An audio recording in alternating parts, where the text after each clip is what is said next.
السلام علیکم ورحمۃ اللہ وبرکاتہ۔ ناظرین، ہمارے پاس ایک سوال یہ آیا ہے کہ اگر کسی لڑکی کی شادی حالت حیض میں ہوئی، یعنی وہ جو پیریڈ کے دن ہوتے ہیں اس حالت میں ہوئی، تو کیا ایسی صورت میں وہ نکاح درست ہوگا یا نہیں؟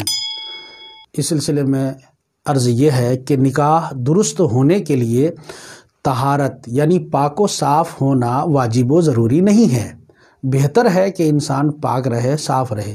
لہٰذا اگر کسی عورت کا نکاح حالت حیض میں ہو جائے تو نکاح بلا کراہت درست ہے۔ البتہ نکاح کے بعد اس حالت میں ہم بستری نہیں کر سکتے کیونکہ یہ حرام ہے۔ قرآن مجید میں اس کو حرام قرار دیا گیا ہے۔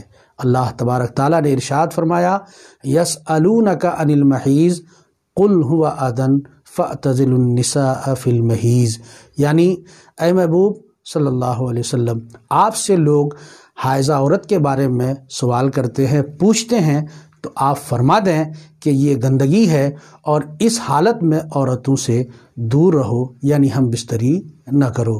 ناظرین، مجھے امید ہے کہ آپ کو یہ مسئلہ اچھی طرح سے سمجھ میں آ گیا ہوگا اور آپ کا ذہنی خلجان یقیناً دور ہوا ہوگا۔ آپ ہمارے اس چینل کو ضرور سبسکرائب کریں، ویڈیو کو لائک اور شیئر ضرور کریں۔ السلام علیکم ورحمۃ اللہ وبرکاتہ۔